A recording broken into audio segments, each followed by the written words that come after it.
Are you sure Blue is still alive? I do, Grace.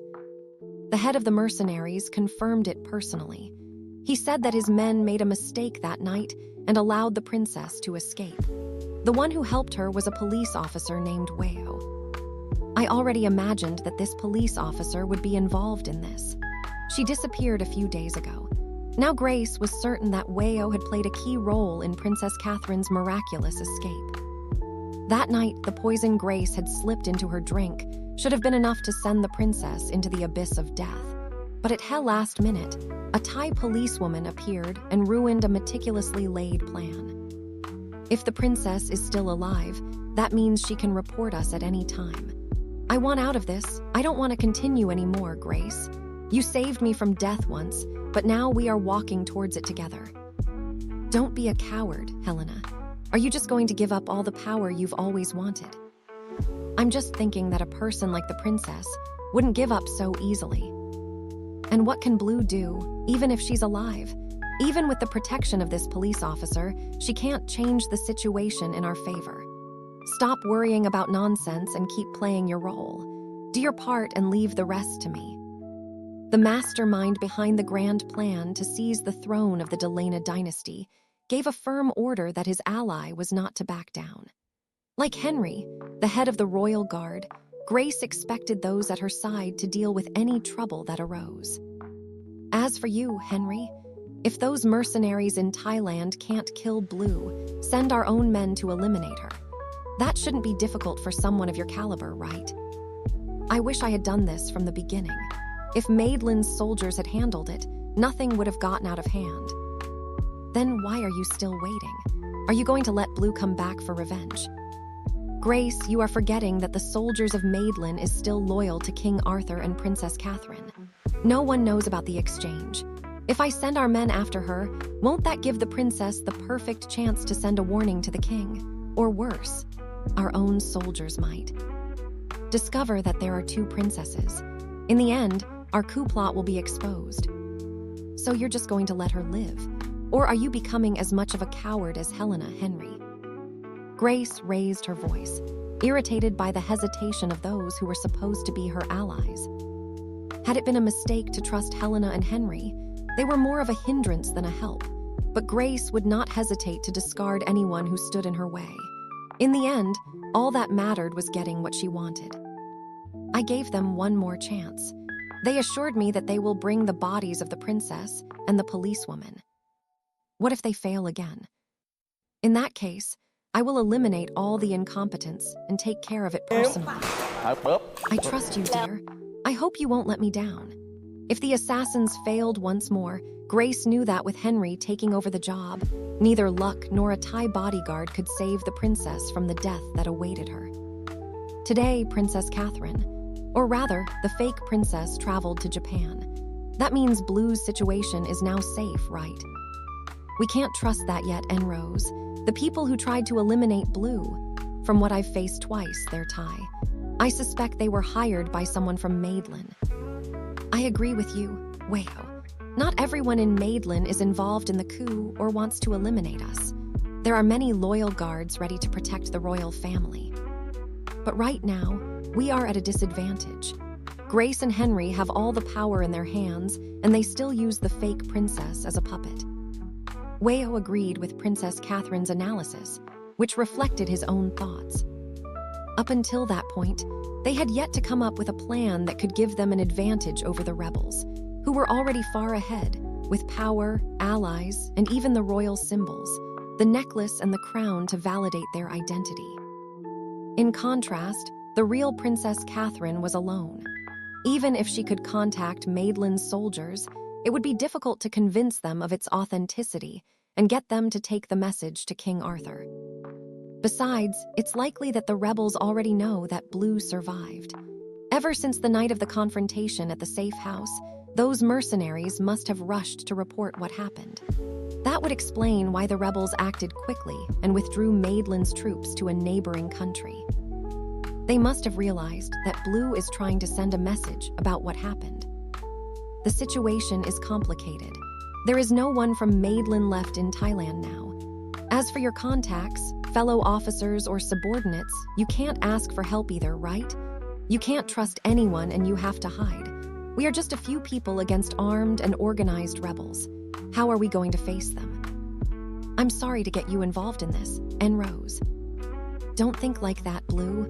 I'm not mad at you, but at those who tried to hurt you. I wish I could do more to help, but I don't know how far I can go. Just giving us shelter is already a great help. Catherine sincerely thanked her friend N. Rose, who had offered her and Wayo refuge. But as planned with the police officer, in a few days they would have to leave Chiang Rai to ensure the safety of everyone there. Even though Madelin's soldiers, Grace, who had assumed the identity of the princess, and Henry had already left Thailand, Catherine agreed with Wayo. The enemies would probably return soon to settle their disputes. By the way, N. Rose, where did P. Din go? He should have come back by now. The policewoman asked the question when she noticed that her older cousin had not yet shown up for lunch. On normal days, when he was not on an outside mission, P. Din would always return to the main house to eat. But it was already past lunchtime, and that puzzled her. I'm not sure. I saw her answer a call and leave in a hurry, but I didn't have time to ask anything. In that case, let's wait a little longer. What do you think, Blue? Are you hungry? I can wait. I think I'd better call her. I don't think that'll be necessary. I just heard P. Din's car arriving. Wayo looked at the entrance of the house, where N. Rose had hurried out to greet her wife. Then he turned his gaze to Catherine, who remained calm as she was waiting for lunch with everyone gathered. However, he discreetly observed the princess's expressions, trying to understand what she felt when she learned that the rebels had left the country that day. Blue, are you worried? If I said no, I would be lying to you. To be honest, I'm worried too. With what, Wayo? With you, Blue, I admit I'm worried, but I won't give up. With me. I want to protect her as best I can. I just fear that so far I haven't done enough. I thank you. I can feel your sincerity. With a genuine look, Princess Catherine acknowledged the effort and sacrifice Wayo had made to protect her, even though he had no obligation to Madeline. After all, Thailand had no relationship with her country, which made it even more admirable that the police officer was willing to face so many dangers for her. Wayo. Dad, how did you end up here? I should be the one asking. What are you up to? Wayo fell silent as she stared at her father, Watit, who had traveled all the way to Chiang Rai to meet her. Beside him, P. Din, who apparently knew the reason for her visit, simply shook his head in warning.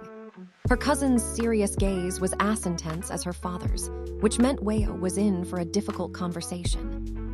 I didn't ask Father to believe, but everything I told you is the truth. You want me to believe that the real Princess Catherine is here. And who was the person who just left Thailand today? This person is a fake, one of the rebels who disguised herself as Blue. Can you ask P. Din to confirm as well if what my cousin is saying is true? I trust what she told me. Mr. Watit thought for a moment. Deciding to travel quickly to Chiang Rai was a difficult decision, especially for a man who held such important positions, both as a father and a high-ranking police officer. Although Wayo was trying to help someone else, he could not ignore his responsibility and the order of his superiors. Besides, he knew that if he told the story to anyone else, no one would believe it. The story about the real princess and the fake one. He knew that no one would accept that explanation. Even though he was a father and knew his daughter better than anyone else, he had a hard time believing it all. And if that's true, what do you intend to do, Wayo? Are you willing to throw your career and your future as a police officer away just like that, without caring about the consequences? Why are you getting involved in something that is not your responsibility? But it was you who asked me to protect the princess of Madeline. Don't tell me you've already forgotten that. Then I order you to stay away from this matter. Stop getting involved with Princess Catherine. If what you say is really true, I will contact Madeline so they can resolve the situation. Father, if you do this, you will be putting the princess in danger. I will never accept this. What about the current situation, Wayo? Isn't your life in danger? I only have you as a daughter. I don't want to lose you because of this. If you want me to understand, please try to understand my side as well. But, Wei, what Uncle Watit said makes sense. You need to look at both perspectives. I know you want to protect Blue, but you can't solve this alone. I want to protect you too, just like Uncle Watit is doing now. Kasama intervened, trying to mediate between Uncle Watit and her cousin, Weo. She didn't want to take sides in this story, much less stop helping the foreign princess who was going through a difficult time.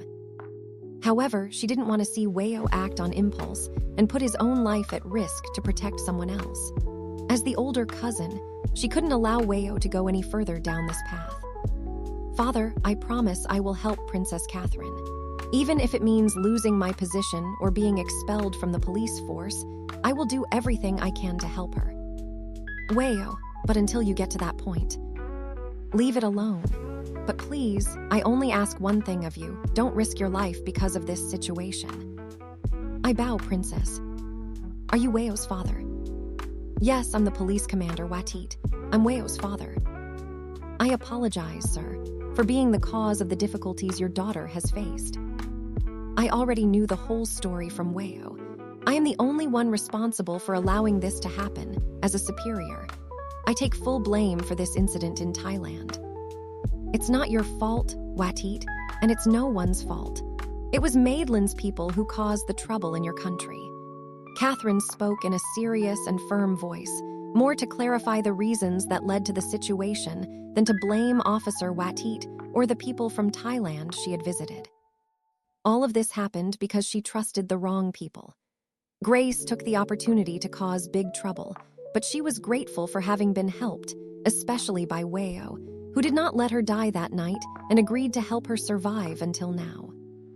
I apologize to the princess for being so blunt, but as a father, I cannot allow my daughter to continue to be in danger. Tell me, Watit. From now on, I offer to protect and ensure the safety of the princess, as well as help contact Madeline to inform her of what happened. I would like Weo to stay away from this dangerous matter. I hope the princess will have mercy and allow it. I understand, and I'm also worried. I don't want Weo to risk his life because of me. If there was an alternative that would ensure Weo's safety, Catherine would not hesitate to choose that option. If Watit promised to help by ensuring Weo's safety, she would also make sacrifices, just as he was sacrificing himself to protect her. I only have one daughter, and now she has been affected by all this. Weo has been removed from work and may be fired, but that is not as important as her life. I would like the princess to talk to Weo directly about this, because now she will not listen to anyone's request. I give you my word, Watit. I'll talk to Weo about it, don't worry. Do you have something to talk to me about, Miss Blue? Weo asked Princess Catherine, who had called out to her shortly, before leading her to the flower garden, not knowing where they would end up. But if she had to guess, she thought they would end up at the iris patch, and that was exactly what happened when she saw the other party stop there. Is it an important plan or a secret? That's why you brought me all the way here to talk. Weo, I want to thank you for everything so far. Why are you suddenly thanking me? I already told you, Blue, that I am willing and happy to protect you, as I promised. I'm grateful for your protection, but from now on, you don't need to protect me anymore. Catherine looked away from the person who was looking at her seriously, trying to understand what she was saying. She imagined that Weo might be confused and wondering why she was refusing help and protection from the person who had made a promise. After all, she herself had asked for help before, but perhaps the situation had changed. From now on, even if Watit hadn't said anything, Catherine knew that things would get even more complicated and dangerous. That's why she wanted to keep Weo out of her life from the beginning, to ensure the police officer's safety. That's all I wanted to say. I don't understand. What does that mean? Don't tell me my father forced you to talk like that. It was his doing, wasn't it? Tell me the truth, Blue. I can fix this. Do you think Watit can force the princess to do something? No one can change my decision but myself. That's not true. All of that is true. From now on, I only need Watit's help. I believe he can solve everything. That's why I don't need you anymore, Weo.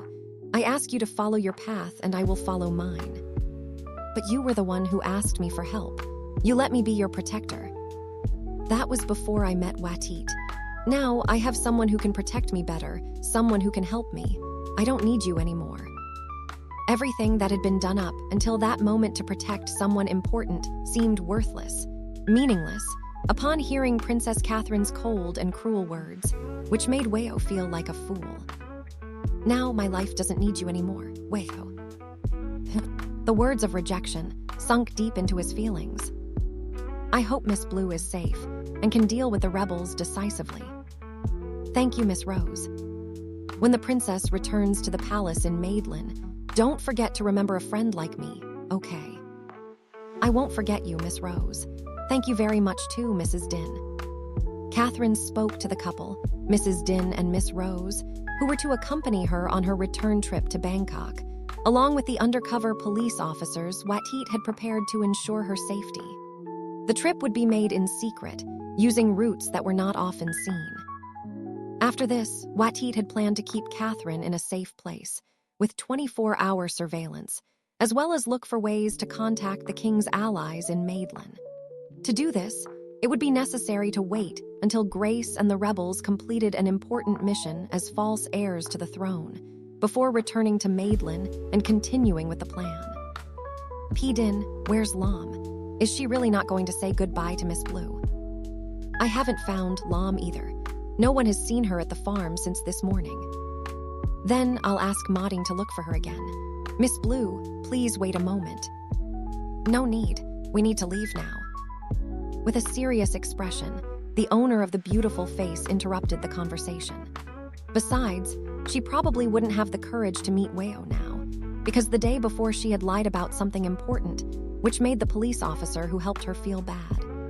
Although she did it out of necessity and thinking about her safety, if she hadn't behaved so cruelly, Weo probably wouldn't have been so stubborn and insisted so much on something so dangerous. Please follow us, Princess. Catherine nodded to Watit, who guided her to the car. Before getting in, she glanced at the image of Rose and Din, who grew smaller as the car drove away. She looked hopefully, perhaps expecting to see someone coming to say goodbye or someone waiting somewhere on the farm. But it seemed that the person she least expected to meet had finally left her life, fulfilling the order she had been given. Why did you stop the car? Sir, there is a car blocking the road ahead. Have someone check and be careful. Watit had prepared Catherine's security with extreme caution. Although they had planned and rehearsed everything carefully, using trusted police officers, he had no idea that someone would know the details of the mission and be waiting on the road. This indicated that there was a traitor in the mix. Bang! Mr. Watit, what happened? There are bandits ambushing and attacking. The princess is up here. Don't let her down. I'll send the team to ensure safety and escort her another way. After the first shot hit the target, many more shots were exchanged between the two sides. The bandits wanted to kill the Princess of Maidlin, while the undercover officers tried to prevent the situation from escalating. Sir, we cannot change the path. We are surrounded on all sides. Fight to hold off the bandits as long as possible. Princess, please follow me on this path. Catherine took advantage of the confusion to follow Watit, who was trying to lead her out of the battlefield and away from the bandits' gunfire, taking her to an area with dense undergrowth and tall trees, making it difficult to identify the route. I hear footsteps following us. Princess, run away first. I'll get their attention. But Mr. Watit, you will be in danger. Bang! The sound of a gunshot echoed from nearby, making Catherine realize that she didn't have time to negotiate with the senior officer. She needed to follow orders for her own safety and Watit's, because if she stayed there, she could be a hindrance and make the fight more difficult. She then ran into the bush aimlessly, praying that Watit, the king, and Weo were safe. She didn't want anyone to be in danger because of her, like she had when she lied and pushed Weo out of her life, which had seemed easy at the time. Now, she was more vulnerable and thought about the people who weren't there to protect her like they had been before. This is a dead end. Enough, Princess. The game is over. I never had any grudge against you." Catherine spoke in a calm voice, without fear, despite being in a moment of life or death, as if she was about to walk towards death again. She was caught by one of the bandits, and with no escape, she was cornered in the alley, not knowing the way there. But whoever has a grudge against the princess ordered that everything be resolved. Grace, or was it Mr. Henry? Death doesn't need to know about those who are still alive. It's a shame that the princess had to die young, but please don't be upset. The bandit, a tall man, pointed his gun at Catherine, who became his immobile target. She then began to take steps back, being followed with pleasure by the bandit, who saw her defenseless. He approached until his back was pressed against a large tree. Catherine closed her eyes when she heard the sound of the shot. Bang! A drop of red blood flowed from the spot where the bullet hit her, piercing a vital spot in one go. The body of the person who was shot fell down, dying instantly. As the body of the bandit who was blocking Catherine's view fell, a new figure appeared, someone who had fired the gun. "You are safe now." The person who arrived in time and saved Catherine's life spoke calmly, without showing any emotion, keeping the appropriate distance, as if she had been instructed to do so. Even though she was secretly relieved to see the princess safe, she did not dare to show her feelings and did not come any closer, nor did she try to check Catherine for injuries. She just did her job even though the other person didn't want to. And he remained in his position, in the right place, with modesty and respecting his own limits. Weo. However, Weo never imagined that, at this moment, the one who would cross the line of etiquette would be Princess Catherine herself, who ran and hugged her in fright, probably fearing for her own life. Weo, in turn, stood still, not knowing how to react, allowing the princess to hug her until she calmed down, as if she were the only person who could offer comfort. Weo didn't dare to raise his arms, nor return the hug or comfort the princess. She didn't dare to do what she dreamed of, forcing herself to remain still, in a way that seemed unnatural. "I apologize." Catherine pulled away from the hug, raising her arms to compose herself as soon as she realized she was acting inappropriately. Weo, visibly uncomfortable with the situation, made Catherine quickly apologize for her impulsive reaction, without thinking properly. "Don't worry, I understand. Miss Blue must have been very scared and ended up hugging me by accident. But that's not all I apologize for." "What do you mean? I'm confused." "I'm sorry for lying." "What did you lie about, Miss Blue?" "What I said about not needing Weo."